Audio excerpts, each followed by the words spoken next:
신앙의 상징이자 왕관의 가장 높은 곳에서 빛나는 절대 권력의 표상, 그리고 주요 화폐이자 아름다움을 뽐내기 위한 유혹의 도구, 바로 주얼리, 보석입니다. 반짝이는 이 희귀한 돌멩이에 대한 인간의 욕망은 언제나 강렬했습니다. 보석은 역사의 곳곳에서 위험하고도 은밀하고 치명적인 아름다움을 발산했죠. 자신을 찾아낼 인간의 강렬한 욕망을 기다리면서 말이죠. 그리고 이 많은 욕망들이 얽히고 설킨 놀라운 결과물들. 지금부터 보석에 깃든 욕망의 세계사 속으로 함께 들어가 보죠.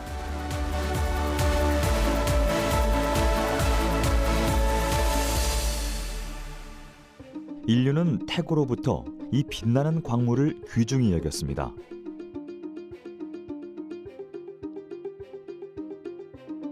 (3000년) 전의 비밀을 고스란히 간직한 이집트 소년왕 투탕카멘의 무덤.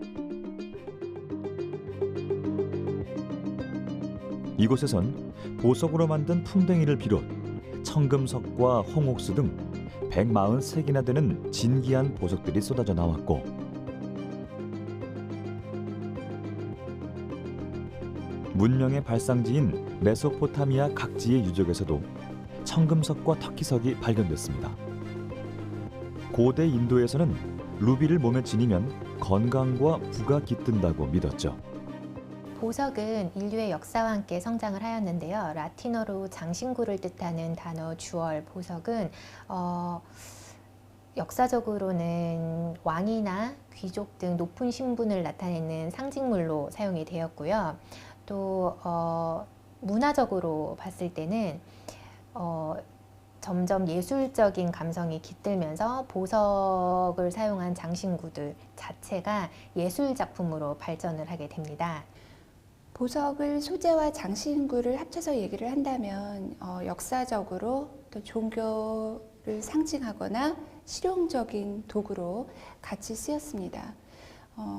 종교적으로는 어떤 종교 의식을 할 때라든지 종교의 상징을 나타날 때, 또 찬미할 때 보석, 주얼리가 쓰였고, 실용적으로는 화폐의 도구로서 거래를 할 때, 그리고 무언가를 고정을 할 때, 또 물건을 담을 때 주얼리, 보석이 사용이 됐습니다. 인류의 탄생과 더불어 시작됐다고 해도 과언이 아닌 보석의 역사. 우리는 지금부터 진귀한 보석이 어떻게 역사를 바꿨는지 긴 여행을 떠나볼까 합니다. 그 치명적인 매력에 유혹당한 사람들은 그 욕망을 충족하기 위해 세상을 변화시켰죠.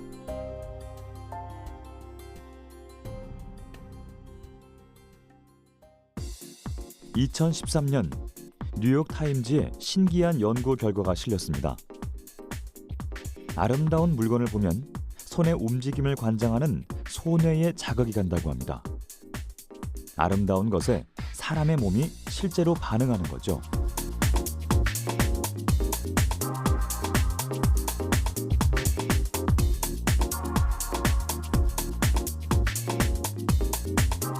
이런 인간의 본능 때문일까요? 보석은 역사 곳곳에 박혀 찬란하게 빛나고 있습니다. 그 치명적인 매력에 유혹당한 사람들은 보석을 소유하기 위해 세상을 변화시켰죠. 세계의 미인이라 불리며 많은 사람들의 사랑을 받았던 미국의 여배우 엘리자베스 테일러. 그녀가 보석 수집을 즐겼다는 것은 널리 알려진 이야기죠. 그녀의 보석 중엔 유명한 것이 많습니다. 5번째 남편인 리처드 버튼이 선물한 70캐럿에 달하는 다이아몬드. 테일러 버튼이라 불리는 이 다이아몬드는 1966년 남아프리카 공화국의 프리미어 광산에서 발견됐습니다. 너무 큰 나머지 2덩이로 쪼개 그중 하나를 테일러 버튼으로 가공했다고 하죠. 유명한 보석은 이뿐만이 아닙니다. 과거 영국의 엘리자베스 1세 여왕이 그토록 갈망했으나 손에 넣지 못했던 라페레그리나라는 진주가 또 대표적인 보석입니다. 이 라페레그리나는 이후 나폴레옹의 소유가 되었다가 미국으로 건너와서 리처드 버튼이 소더비 경매에서 구입해서 엘리자베스 테일러에게 선물을 했습니다.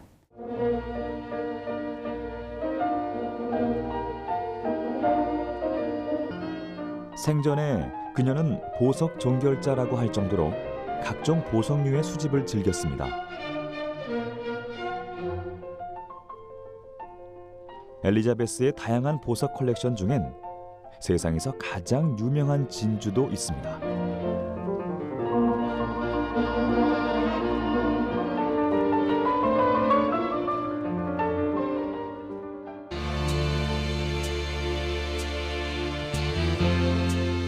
완벽한 서양배 모양의 커다란 천연 진주. 이는 중량이 약 200g, 즉 10g에 달합니다.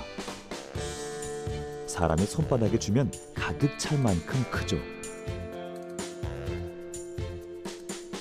그렇다면 이 진주가 왜 세상에서 가장 유명해졌을까요?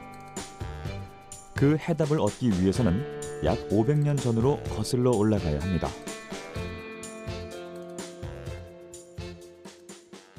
라페레그리나는 달걀 사이즈 정도 크기의 진주인데요.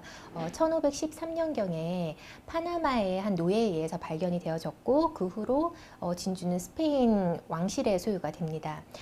당시 스페인 국왕이었던 펠리페 2세가 영국과의 동맹을 맺기 위해서 그 진주를 청혼 선물로 메리 1세에게 주며 둘은 결혼을 하게 되는데요. 메리 여왕은 이 선물을 매우 마음에 들어해 청혼을 기쁘게 받아들였고 이렇게 에스파냐와 영국의 동맹이 이루어졌습니다. 그런데 라 페레그리나에는 많은 상징적 의미가 담겨져 있습니다. 펠리페 2세는 진주 위에 커다란 사각형 다이아몬드까지 달아 선물할 정도로 결혼 선물에 신경을 썼죠. 단지 사랑하는 신부를 위한 배려였을까요? 그 속에는 더 큰 의미가 담겨져 있습니다. 당시 진주는 아주 희귀한 보석이었고 채취하기가 어려웠기 때문에 에스파냐 입장에서는 라페레그리나를 선물함으로 인해서 에스파냐의 부와 권세를 과시하고픈 그런 욕망이 강했습니다. 콜럼버스와 그 에스파냐 왕실이 맺은 계약에 의하면 신대륙에서 나오는 그런 이익의 20%를 왕의 소유로 한다고 그렇게 계약이 되어 있었기 때문에 펠리페 2세는 이런 신대륙에서 채취한 많은 진주로 그 나라의 부를 과시하려는 의도를 계속 가지고 있었습니다. 그래서 메리 여왕과 화려하게 올린 결혼식 이후에는 런던 거리에 금으로 가득 찬 에스파냐의 수레가 행진하게 하는 등 에스파냐의 부와 또 권세를 과시하는 데 이 보석과 금 등을 많이 활용을 했습니다.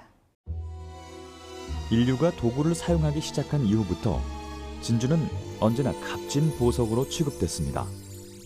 가장 오래된 보석이기도 하죠.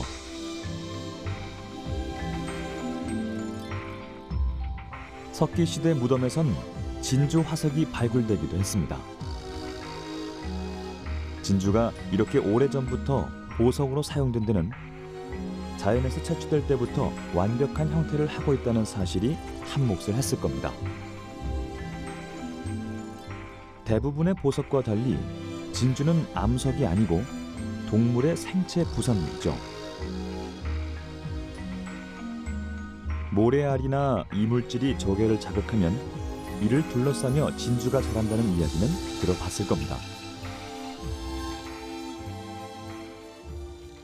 일반적으로 진주, 양식 진주는 이제 핵을 삽입을 하게 되고요. 핵의 크기에 따라서 진주의 크기가 달라지게 됩니다. 천연 진주는 보통 이 외부의 이물질이 진주 내로 들어가서 진주가 자기를 방어하기 위해 어떤 특정한 물질을 분비를 하는데요.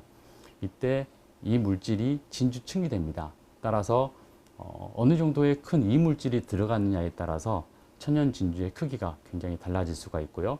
이 물질의 모양에 따라서 나중에 형성되는 진주 모양도 굉장히 달라질 수 있습니다. 진주의 단면을 현미경으로 확대해서 살펴보면 외투막으로부터 콘키올린이라는 단백질과 탄산칼슘의 층이 수백 겹 이상으로 차곡차곡 쌓여 있습니다. 진주의 아름다움은 이 구조와 관련이 깊죠. 빛이 진주와 만나 미세한 수백만 개의 틈 속으로 파고들었다 다시 분산되는데 이 때문에 진주는 무지갯빛으로 밝게 빛납니다. 진주는 탄산칼슘 진주층이 층층이 쌓여 있는데요. 이 진주층은 탄산칼슘으로 이루어져 있습니다. 여러 겹으로 된 탄산칼슘에 빛이 입사가 되게 되면 일부는 반사를 하게 되고요. 또는 내부로 굴절을 하게 됩니다. 이런 반사와 굴절이 계속적으로 반복을 하게 되면 빛의 간섭 현상이 일어나고요. 이런 빛의 간섭 현상은 보는 위치마다 다양한 색, 아름다운 색상이 나타나게 됩니다. 이 원형의 아름다움은 오래전부터 칭송받아 고대 서아시아 지역에서는 수천 년 동안 진주가 여신이 흘린 눈물이라는 믿음이 전해져 왔고 여성 신성에 대한 원형적 상징으로 다양한 예술가들의 영감의 원천이 됐습니다.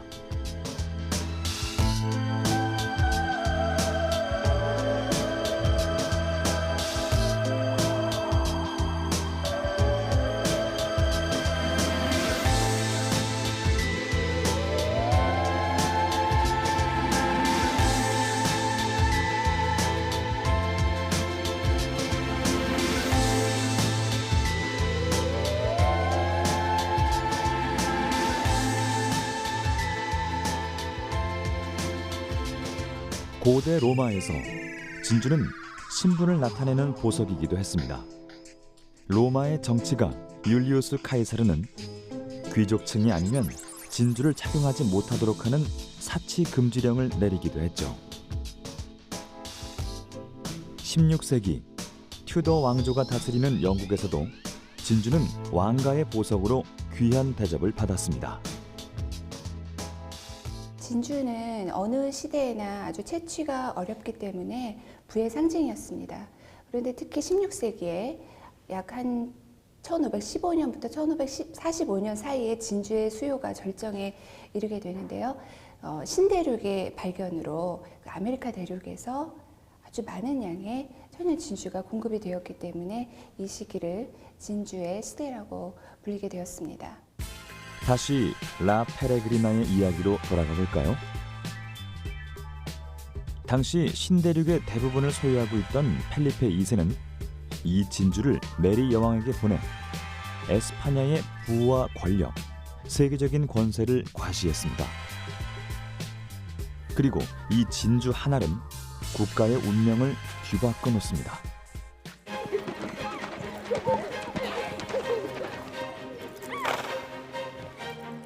메리 여왕보다 라 페레그리나를 더 사랑한 사람이 있었으니 바로 그녀의 이복 동생인 엘리자베스. 메리의 남편이었던 펠리페 2세는 엘리자베스에게 첫눈에 마음을 빼앗겼죠. 펠리페는 그녀에게 값비싼 다이아몬드를 선물할 정도로 처제에 대한 애정을 드러냈고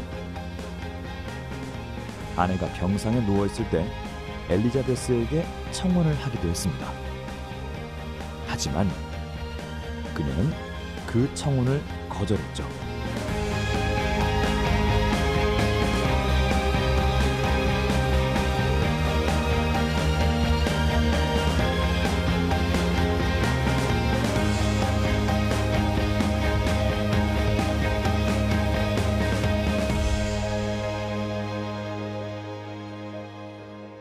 메리 1세가 죽기 전에 그 진주를 다시 그 펠리페 2세 그 남편에게 스페인에게 돌려주라고 유언을 하고 그렇게 유언을 남겼던 이유가 메리 1세와 그 이복 동생 엘리자베스 1세와의 관계가 좋지 않았는데 엘리자베스 1세가 그 진주를 탐했기 때문이에요. 근데 엘리자베스 1세가 이제 메리 1세가 죽고 나서 그 진주를 너무 소유하고 싶은 욕망에 당시 엘리자베스 1세는 해적을 동원해서 막대한 부를 축적을 했는데 진주를 갖고 싶은 욕망에 그 펠리페 2세의 함대를 몰락을 시키고 나락으로 떨어뜨리게 됩니다. To the north, I present unto you Elizabeth, your undoubted queen. 엘리자베스는 왕위를 물려받은 뒤 평생 결혼을 하지 않겠다는 맹세를 하고 순결함을 나타내는 진주를 자신의 상징으로 삼았죠. 하지만 그토록 원했던 라 페레그리나는 펠리페 2세에게 뺏기게 됩니다. 그녀는 해적을 동원해 막대한 부를 축적, 마침내 무적 함대라고 불렸던 에스파냐의 해군을 침몰시키죠. 이른바 영국의 황금기로 불렸던 엘리자베스 여왕의 시대, 대영 제국의 탄생입니다.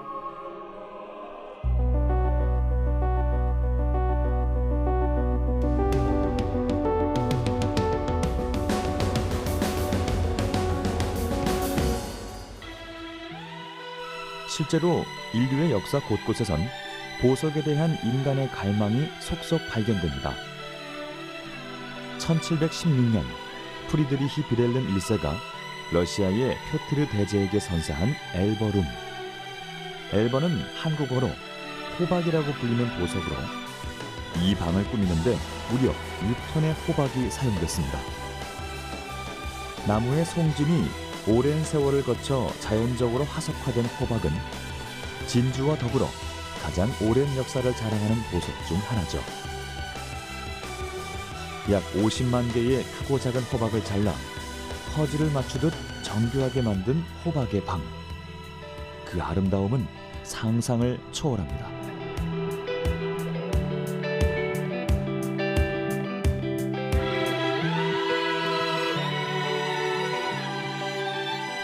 가장 강력한 왕권을 가진 자가 소유해왔던 다이아몬드도 있죠. 페르시아어로 빛의 산이라는 뜻의 코이누르.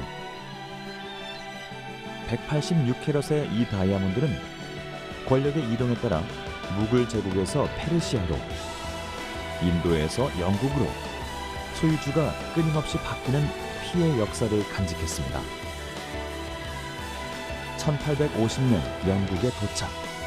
버킹엄 궁의 빅토리아 여왕에게 전해져 그 긴 여정을 마치게 되죠.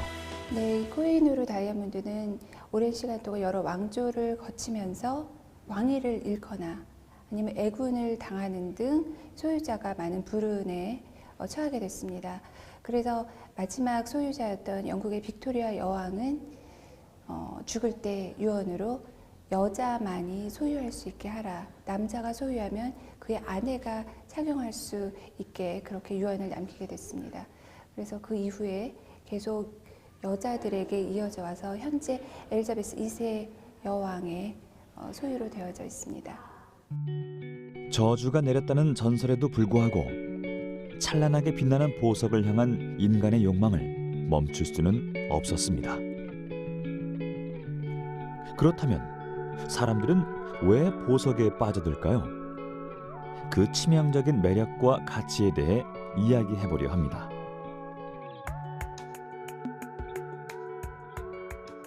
인류가 존재한 이래 의식주가 함께 가장 오래된 것이 바로 보석인데요.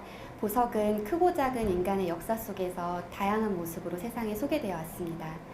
어느 시대에는 신앙과 권력의 표상이었고 현대에는 나를 개성 있게 표현하는 가장 좋은 패션의 아이템입니다. 보석이 되기 위한 3가지 조건이 있습니다. 첫 번째는 모두가 다 가질 수 없는 희소성, 두 번째 또 사람들의 눈을 매혹시키는 치명적인 아름다움, 세 번째 이를 유지시킬 수 있는 내구성을 가져야 합니다. 사람들이 보면 빠져나올 수 없는 아름다움과 또 희소하기에 더욱 가지고 싶은, 또 오랜 시간을 견디며 인간의 역사를 함께한 보석의 연속성이 사람들이 보석에 매료되는 이유일 것입니다. 보석 경매의 양대 산맥인 소더비와 크리스티는 250년 이상의 역사를 지니고 있습니다. 이들은 뉴욕, 제네바, 런던, 파리 등 세계 주요 도시에서 1년에 총 20에서 30회의 보석 경매를 진행합니다. 여기서 아름다운 보석들이 화려한 자태로 사람들을 유혹하고 매년 최고가 경신 기록이 바뀌죠. 그렇다면 가장 비싼 보석은 무엇일까요?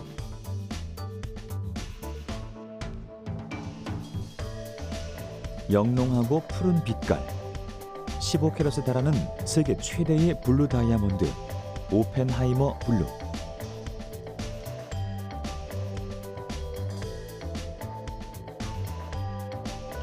이 다이아는 2016년 제네바에서 열린 경매에서 익명의 낙찰자에게 5,750만 달러, 약 682억 원에 달하는 가격에 낙찰됐죠. 이 금액은 경매 사상 최고가입니다. 그렇다면 보석의 가치와 가격은 어떻게 정해질까요? 다이아몬드뿐 아니라 대부분의 보석은 땅속 깊은 곳에서 채굴된 천연 광물입니다. 전 세계 지구상에서 발견되는 약 3천여 종의 광물. 그중 약 100여 종만이 보석으로 분류되죠. 그리고 희귀한 광물에서 여심을 훔치는 보석으로 다시 태어나려면 사람의 손을 거쳐야 합니다. 보석의 빛깔과 광채를 극대화시키는 컷은 보석의 가치 평가에서 빼놓을 수 없는 중요한 과정이죠. 원석은 그냥 봤을 때는 길에 이렇게 놓으면 사람들이 알아보질 못하잖아요. 근데 가공을 하고 나면 그거에 대해 진정한 가치가 부여가 되는 거거든요. 그러니까 가공이라고, 원석 가공이라고 표현을 하면 쉽게 해서 뭐라 그럴까요? 가치를 평가해 줄 수 있는 기준점을 부여한다 그럴까? 아름다움을 창조하는 거라고 보셔도 좋을 것 같습니다. 정교하고 완벽한 커팅은 보석을 더욱 가치 있게 만듭니다. 그렇다면 보석의 가치를 결정하는 그 밖의 요소들에는 어떤 것들이 있을까요? 가치평가라고 표현을 해야 되는데, 보석의 가치평가는 가장 지금 세계 시장도 그렇고 국내 시장도 그렇고 우선은 크기를 선택을 해야 될 것 같고요. 그 다음에는 그 내용의 퀄리티가 가장 또 중요하고요. 또 세 번째로는 색감, 안에 거기에 가장 어울릴 수 있는 색감이 루비라고 표현을 하면 아주 붉은색을 선호할 거고, 사파이어라고 보면은 블루톤이 강한 형태를 좋아하듯이 보통 보편화되어 있는, 인식되어 있는 색감이 또 중요한 요소라고 볼 수도 있습니다. 종합적으로 보면 크기, 그 다음에 색감, 그 다음에 안에 내용이 어떻게 클릭 없이 잘 태생이 되었는지, 그게 가장 중요하다고 볼 수 있을 것 같아요. 이런 조건이 모두 충족된다면 보석을 정하는 가장 중요한 기준은 바로 희소성입니다. 사람들이 보석을 탐내는 이유는 보석이 아주 희귀하기 때문이죠. 자, 여기 세 가지 광물이 있습니다. 이 중 제일 비싼 것은 무엇일까요? 정답은 바로 월석입니다. 매우 구하기 힘든 월석은 때론 다이아몬드보다도 비싸죠. 여기 희귀해서 더 아름답고 귀한 보석들도 있습니다. 한번 만나볼까요? 카멜레온처럼 극적인 색상 변화를 나타내는 탄자나이트. 그 원인은 바나듐 이온 때문입니다. 이 보석은 워낙 수가 적어 다이아몬드보다 비싸죠.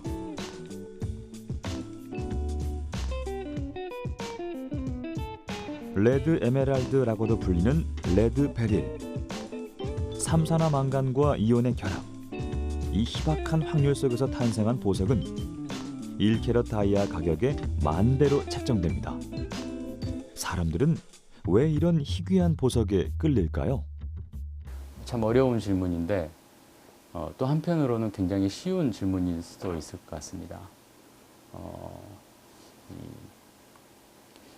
아름다움과 희소성에 끌리는 어떤 인간의 그 본능이라고 할까요? 아름다운 여성이 있거나 멋진 남성이 있으면 이성은 상대적으로 끌리게 되죠. 근데 보석은 여기에 희소성이 더해지게 됩니다.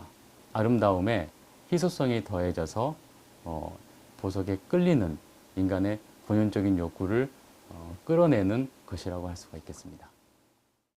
네, 보석의 가치를 그 소재 가치로 본다면 이 보석이 얼마나 오래 지속될 수 있는가 하는 내구성, 그리고 아름다움, 또 그 보석이 얼마나 희소 가치가 있는가 하는 희소성이 있습니다. 요즘에는 여기에 하나가 더 추가가 돼서 그 보석의 명성, 얼마나 이 사람들이 보석을 가지고 싶어 하는가, 열망이 응집된 어떤 명성까지 들어가게 됩니다. 물론 보석의 아름다움이라는 것은 시대에 따라서 그 기준이 달라지게 되지만 이 희소성이라는 것은 어떻게 보면 보석에서 가장 중요한 가치라고 볼 수가 있습니다. 왜냐하면 사람들은 희소 가치가 있는 것에 더 갖고 싶어하는 열망을 갖게 마련이고, 그러므로 인해서 사람들은 어느 시대를 막론하고 희소 가치가 있는 것에 갖고 싶은 어떤 열망을 보이게 마련입니다. 따라서 아주 소수만이 가지고 있는 그런 보석의 가치가 높아질 수밖에 없었던 거죠. 여기 재미있는 연구가 있습니다. 연구자들은 수요와 공급이 뇌에 어떤 영향을 미치는지 알아보기로 했죠. 실험자들에게 2가지 색의 쿠키를 보여주고 각 쿠키가 얼마나 맛있어 보이는지 평가하도록 했습니다. 어떤 색깔의 쿠키도 수가 적을수록 더 높은 평가를 받았습니다.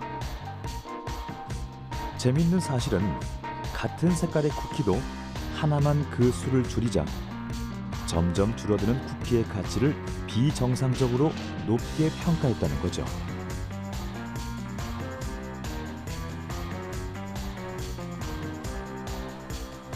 요약하자면 욕망은 물리적, 화학적으로 우리의 뇌를 둔하게 만들고, 희귀하고 아름다운 것을 가지고 싶다는 욕망은 이성적인 판단 능력을 저해합니다. 사람은 그 물건이 희소하다고 생각하는 것만으로도 그 가치를 높게 평가하죠. 우리는 이를 희소성의 원칙이라고 부릅니다.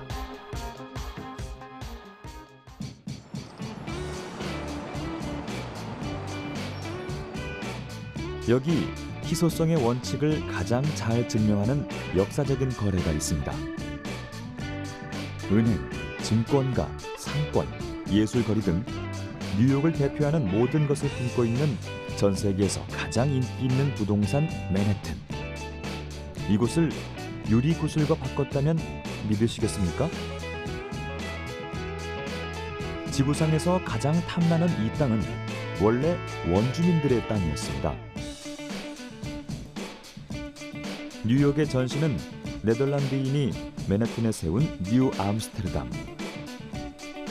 네덜란드 동인도 회사는 1626년 허드슨 강 하구의 섬을 원주민에게 사들여 그곳에 정착지를 만듭니다. 놀랍게도 그 가격은 약 24달러어치의 유리구슬이었죠.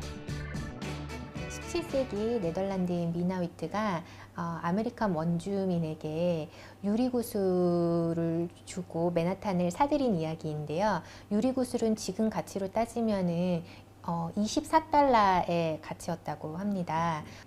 역사의 기록에는 최대의 사기 행각처럼 기록되기도 하는데 16, 17세기에는 유리구슬은 유럽에서 굉장히 가치가 있는 것들이었기 때문에 당시에 유리구슬을 받았던 원주민들도 상당히 만족스러워했다고 하고요. 결론은 그렇게 해서 맨하탄이 유리구슬 24달러의 가치에 네덜란드인의 소유가 됩니다. 당시 이 네덜란드의 유리구슬을 만든 제조업자들은 베네치아에서 온 사람들이었는데요. 그들은 베네치아의 유리 제조 기술을 바탕으로 선명한 색의 아주 동그란 아름다운 유리구슬을 만들었습니다. 이것을 본 맨하튼 섬의 원주민들은 아주 이국적이고 값어치 있는 보석이라고 생각을 했습니다. 당시에 또 조개 껍데기로 만든 구슬을 화폐로 그 원주민들이 사용을 하고 있었기 때문에 이것을 값어치 있는 보석이라고 받아들이는데 무리가 없었습니다. 이제는 우리 주변에서 흔히 볼 수 있는 물질인 유리.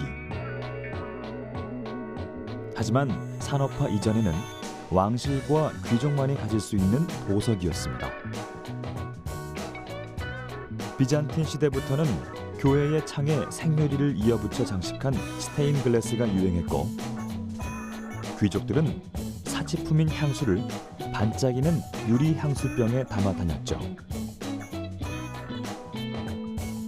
그렇다면 이렇게 귀한 보석이 왜 24달러의 저렴한 존재로 바뀐 걸까요? 바로 산업화 때문입니다. 공장에서 기계로 구슬을 만들며 그 양은 폭발적으로 증가했죠. 흔해져서 어디서나 볼 수 있게 되는 순간 물건의 가치는 폭락합니다. 구슬의 가치 변화에는 희소성 원칙의 핵심이 담겨 있죠. 우리는 지금 보석의 찬란함에 매료된 사람들, 그 욕망의 역사를 하나씩 확인하고 있습니다. 그리고 보석하면 이것을 빼놓고 얘기할 수 없죠. 바로 다이아몬드입니다. 흑연과 마찬가지로 순수한 탄소로 이루어진 다이아몬드. 하지만 이들의 운명을 갈라놓은 것은 원자 구조입니다. 다이아몬드는 한 개의 탄소 원자가 다른 네 개의 탄소 원자와 입체적으로 결합해 친밀한 그물 구조를 이루는 것과 달리 흑연은 세 개만 결합, 쉽게 깨지게 됩니다. 결정 구조의 차이입니다. 똑같은 탄소 원자로 이루어져 있지만 결정 구조가 다르기 때문에 다이아몬드와 흑연이 가지는 특성이 굉장히 차이가 납니다.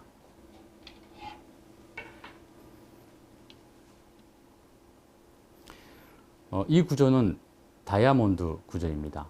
탄소 원자 하나에 4개의 탄소 원자가 결합을 하고 있는 구조고요. 이 방향으로 보면 굉장히 촘촘하게 배열이 되어 있음을 볼 수가 있습니다. 그런데 굉장히 단단한 다이아몬드를 할지라도 사실은 한 가지 약점이 있습니다. 그건 결정 구조의 비밀이 있는데요. 이 방향으로 돌려서 이 방향으로 보면 아까 촘촘했던 구조보다는 약간 그 격자 간격이 느슨함을 볼 수가 있는데요. 이 방향으로 외부에서 큰 힘이 내려치게 되면 이 부분이 떨어져 나올 수 있습니다. 이게 이제 벽계면이라고 하는데요. 다이아몬드의 112면을 가리켜 말하는 것입니다. 천연 다이아몬드는 지구 내부에 있는 흑연으로부터 만들어집니다. 지각 내부의 매우 높은 열과 압력에 의해 흑연을 구성하는 탄소의 결합 구조가 바뀌어 다이아몬드를 만들게 되는 거죠. 마그마가 지표면에 또는 지표 가까이에 올라왔을 때 이 공기와 만나서 급격하게 식는 경우, 그리고 좀 더 낮은 온도에서 좀 더 낮은 경우에서 좀 더 낮은 온도에서 식는 경우, 이 각기 식는 온도에 따라서 생성되는 보석이 다양합니다. 마그마가 아주 높은 온도에서 급격하게 식었을 때에는 급격하게 식었을 때 생성되는 보석은 주로 가닉과 페리도트가 있고요. 조금 더 낮은 온도에서 생성되는 보석은 에메랄드 또는 아쿠아마린, 투어멀린이 있습니다. 아주 낮은 온도, 약 5,600도씨에서 이 생성되는 이 보석은 석영 또는 장석류 등이 있습니다. 이 외에 이제 이 변성 작용을 통해서 생성되는 보석이 있는데요. 아주 높은 땅 속에서 아주 높은 온도와 압력 하에서 이 변성 작용을 받아 생성되는 보석에는 루비, 사파이어, 스피넬 등이 있습니다. 모스 경도 10. 지구상의 어떤 광물보다도 강해 예로부터 불멸과 영원한 사랑을 상징했던 다이아몬드. 그중 특히 유명한 블루 다이아몬드가 있습니다. 그 아름다움은 영화의 모티브가 됐을 정도죠.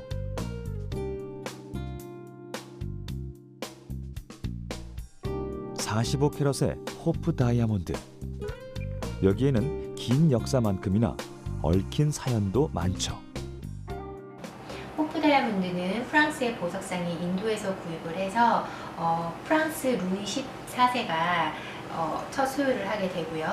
루이 14세는 재정 악화와 혁명의 단초를 제공한 이유로 비극적 최후를 맞이하게 되고요. 또 프랑스 왕실에 선에 내려오다가 또 비극적 그 종말을 맞이한 마리 앙뚜아네트도 호프 다이아몬드를 한때 소유했다고 합니다. 이런 이력 때문에 호프 다이아몬드는 비극적인 이야기로 세계에서 가장 유명한 보석이 됐습니다. 이 블루 다이아몬드는 여러 소유자를 거치다 1830년 아일랜드의 헨리 호프가 소유하며 호프 다이아몬드라는 이름을 얻었죠. 안타깝게도 호프 다이아몬드를 소유했던 20여 명의 사람들은 살해되거나 자살하는 등 모두 비참한 최후를 맞이했습니다. 해리 윈스턴이 1958년 미국 스미소니안 자연사 박물관에 기증을 하게 되는데 위에서 언급드렸다시피 역사를 통해서 다양한 그 최고 지배층과 권력인들이 이 호프 다이아를 사용하게 되었고 또 소유했던 사람들이 비극적 종말을 맞이했기 때문에 비운의 다이아몬드라고 불려지는 까닭입니다. 찬란함 이면에 감춰진 치명적 위험. 그것이 이 보석을 더 매혹적으로 만듭니다. 그렇다면 다이아몬드 결혼 반지의 역사는 언제부터 시작됐을까요? 다이아몬드 결혼 반지의 효시는 15세기 맥시밀리언 대공이 프랑스 공주에게 청혼하며 시작됐고 넷째 손가락에 반지를 끼는 습관은 그 손가락에 심장까지 직통하는 혈관이 있다고 믿은 고대 이집트인에서 비롯됐습니다. 오늘날과 같이 서로 남자가 여자에게, 여자가 남자에게 주고받는 영혼의 그 사랑을 상징하는 그런 결혼 반지는 세계 2차 대전 때 비로소 보편화가 됐다고 합니다. 근데 그 이유는 전장에 나가 있는 그 남편들이 멀리 떨어져 있으면서 그 가족이나 부인에 대해서 생각을 하게 되면서 징표로서 그걸 이제 가지고 나오면서 실질적으로 끼게 되고 소유하게 됐다고 합니다. 보석을 향한 인간의 욕망이 만든 뜻밖의 세계사. 이제 그 마지막 여정입니다. 우리나라 유일의 보석 박물관. 이곳에서는 보석과 관련된 다양한 이야기를 만날 수 있습니다. 11만여 점의 형형색색, 진귀한 보석과 원석을 감상할 수 있고 2000여 돈에 달하는 순금으로 만든 미륵사지 석탑, 찬란했던 삼국시대 백제의 보석 세공 기술을 품은 작품까지 1500여 년 전 백제의 생생한 숨결을 보석에 담았습니다. 왕을 위한 장신구, 그리고 여기에 그 금광이라고 해서 금광을 채굴하던 곳이 있었어요. 금을. 그래서 그것을 채굴하고 또 좋은 금을 진앙받아서 왕을 위한 장신구를 만드는 것을 왕궁리 유적 전시 그 관에 그 증거가 있습니다. 그래서 그 금을 용해해서 그리고 또 여러 가지 그 보석을 만들기도 하고요. 그래서 그 왕을 위한 것을 만드는 장인들이 여기에서 많이 양성됐다고 해야 되나요? 그렇기 때문에 그런 것들이 계속해서 이어오고 결국에는 보석의 도시 익산의 발판이 되었다고 생각을 합니다.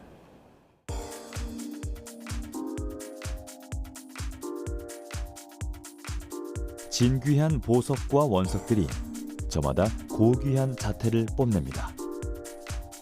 아마존강 유역에서 발굴된 세계에서 가장 큰 아마존나이트 원석부터 거대한 자수정 등 보석의 아름다움에 취하다 보면 가장 눈에 띄는 작품을 만날 수 있습니다.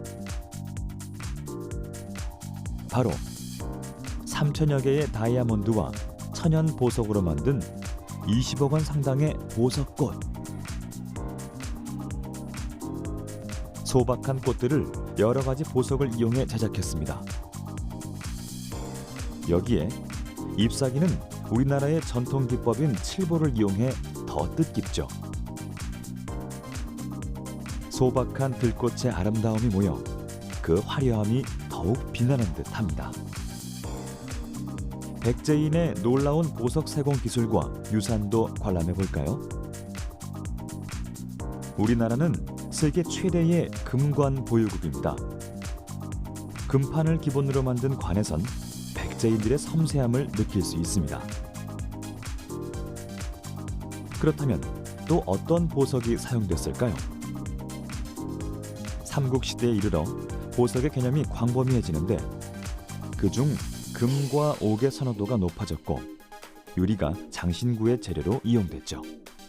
금은 우리 아름답고 그리고 장신구로 막 이렇게 늘어나고 그리고 그 또한 또 희소성이 있어요. 많지가 않았잖아요. 그래서 왕을 위한 그런 장신구를 만들었고 청동기 시대에는 푸른색을 많이 썼잖아요. 그래서 청동기 시대에는 푸른색 그리고 천하석이라고 해서 아마존나이트 하늘색들이 많이 했는데 그 다음에는 다른 조금씩 나오는 보석들의 색깔을 따라서 그것들을 유리옥이라고 해서 많이 목에다 걸고 또 유리를 만들어서 그렇게 장신구를 하게 되었습니다. 마한 시대부터 이어진 찬란한 백제 문화 예술의 기술을 이어받은 익산. 왕궁리 유적에서는 금 세공품을 제조했던 백제 공방터가 발굴되기도 했죠. 이곳은 보석이 생산되지 않는 지역이지만 뛰어난 세공 기술로 백제 문화의 우수성과 아름다움을 입증했습니다. 그 기술은 현재까지 이어져 귀금속 가공 기술은 국내뿐 아니라 전 세계적으로 인정받고 있습니다. 우리나라에는 사실은 보석이 막 큰 보석들이 나오지가 않았어요. 그래서 원래부터 손 그 재주는 타고났다고 들었어요. 우리나라 이런 손 기술은 세계 그런 경연대에 나가서도 대상을 많이 받고 하고 그 작은 보석을 가지고 어떻게 하면 더 아름답게 표현하려고 자꾸 노력하고 하다 보니까 더 작고 그리고 세밀한 그런 정교한 작품을 만들 수 있었다고 생각을 합니다. 그와 더불어서 그런 기술들이 더 점차 발전을 했다고 합니다. 우리는 지금까지 보석이 인간에게 어떤 의미인지 그 가치를 정의하고 왜 사람들이 보석에 매료되는지 보석에 새겨진 욕망의 역사를 들여다봤습니다. 그래도 우리는 아직 궁금합니다. 우리에게 보석은 어떤 존재일까요? 보석을 차지하기 위해서 역사적으로 사람들이 보석 때문에 분쟁과 다툼이 있었고 많은 상처를 받고 아픔을 겪게 됐습니다. 그러나 사실 보석은 그대로 가만히 있었을 뿐이고 이 희소 가치를 향한 그런 사람들의 욕심 때문에 보석의 가치가 더 높아졌다고 볼 수가 있죠. 보석에 왜 집착을 할까요? 여자분들은 그냥 본능적으로 좋아하시는 것 같아요. 그리고 보석은 남녀를 이렇게 연결시켜주는 그런 매개체 역할을 또 하고요. 사실은 더 오래전에 가면 지구가 생성이 되면서 보석은 그때부터 만들어졌기 때문에 인간과 뗄래야 뗄 수가 없는 그런 거라고 생각을 해요. 프랑스 철학자 자크 라캉은 인간은 타자의 욕망을 욕망한다라고 이야기했죠. 역사 속 보석은 굉장한 힘을 가진 것처럼 보입니다. 실제로 보석은 권력을 바꾸고 세상이 달라지는데 일조를 했습니다. 하지만 보석은 찾는 사람이 없으면 하나의 광물에 지나지 않습니다. 땅 속이 아닌 인간의 마음 속에서 만들어지는 보석의 가치. 그 반짝임은 갈고 닦는 사람의 몫이겠죠. 다음 시간에는 현대에서 새로운 가치를 잇고 재탄생한 보석 이야기를 만나봅니다.